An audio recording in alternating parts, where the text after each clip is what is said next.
La Iglesia en el Virreinato. La religión católica fue un elemento clave en la expansión del Imperio español y fue fundamental en su desarrollo posterior al ser la Iglesia católica un aliado político de los españoles y los conquistadores, quienes justificaron en todo momento sus acciones expansivas en el derecho divino y la enseñanza de la fe católica para los infieles. La Iglesia le otorgó legalidad a la empresa conquistadora, en tanto ésta cubriese la salvación de las almas de los pobladores americanos, convirtiéndolos al catolicismo. El papel de la Iglesia en la colonia fue más allá de una evangelización de los infieles. Así apoyó a la monarquía en el establecimiento de instancias de control moral, social y político para los españoles en territorio ultramarino. El papel de la Iglesia económica y políticamente. El clero, sobre todo irregular, tenía la misión no solo de evangelizar, sino que tenía un monopolio en la educación de toda la sociedad.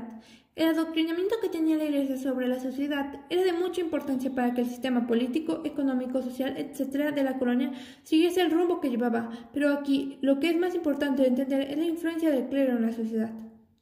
Pero entonces, ¿qué recibía el clero a cambio de estos servicios que hacía en nombre de Dios y de su corona? Pues bien, recibía extensiones de tierras para su mantenimiento. Esas tierras las hicieron muy productivas con la mano de obra del indígena o de los negros esclavos. Características de la Iglesia en la Nueva España. Las órdenes religiosas que llegaron a Nueva España fueron el clero secular y el clero regular. El clero secular tenía como tarea dividir y administrar los territorios con diócesis, o sea, poner cada territorio al mando de un obispo o arzobispo. Su función era elegir catedrales y nombrar sus curas. ¿Cómo influyó la Iglesia católica en la educación virreinal? La Iglesia católica durante el periodo de la conquista y la colonia cambió la cosmovisión de los pobladores oriundos de América. Su influencia se debió principalmente a un nivel teológico, tenía que ver con el tipo de trabajo que debían realizar los indígenas y la explotación de la riqueza.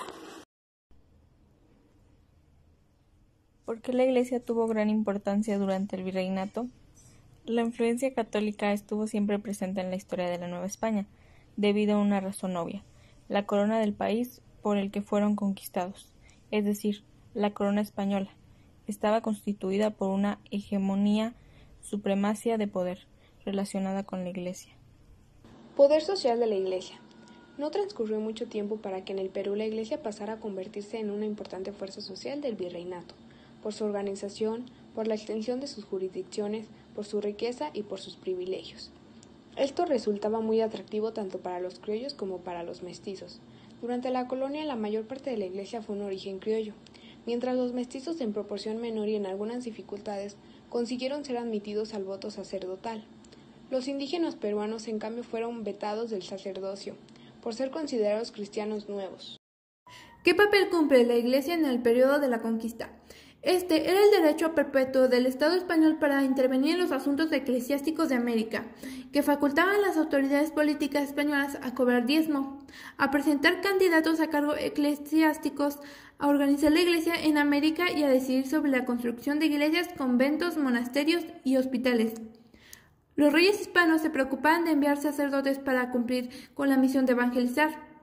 Los sacerdotes fueron también exploradores, etnógrafos, colonizadores y civilizadores, ya que en gran parte del conocimiento que se tiene hoy sobre los indígenas en el periodo colonial se debe a sus investigaciones y al interés de los religiosos por la lengua, leyes, costumbres de los aborígenes americanos.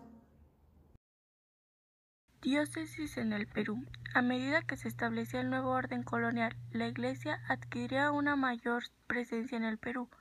Así, la fundación de las primeras diócesis en el Cusco, 1538, siguieron las de Lima, 1541, Arequipa, 1607, Trujillo, 1609, Huamanga, 1614 y Maynas, 1803. El primer obispo del Perú fue Fray Vicente Valverde, quien se estableció en la diócesis del Cusco, y Fray Jerónimo de Loaiza, el primer obispo de la Lima. Diócesis de Lima adquirió importancia y poder muy pronto, y para 1548 fue promovida a arzobispado bajo la dirección de Loaiza. Desde entonces dependieron de ellas las diócesis de Cusco, Quinto, Popayán, Tierra Firme y Nicaragua, y posteriormente también las diócesis de Asunción, La Imperial, Santiago de Chile y Charcas. Clero en la Nueva España. Por razones obvias, la influencia del catolicismo siempre existió en la historia de la Nueva España, la corona del país conquistado. La corona española está compuesta por la hegemonía y la Iglesia. Son los descendientes de los reyes católicos que se desarrollan en dirección al país. Sería el rey español Felipe II quien animó el primer clero a venir a la Nueva España. En el siglo XVI fueron ellos, el clero regular, los responsables de la implantación del catolicismo en la región recientemente conquistada por España. Al analizar una serie de hechos históricos de este periodo, muchas veces se subestima el papel de la orden religiosa en la conquista y aceptación del dominio español por parte de los indígenas, pues generalmente solo se le da mayor valor a la parte militar. Evangelización de la Nueva España. Fue un proceso que implicó mediante la enseñanza de la religión católica en los territorios de la Nueva España.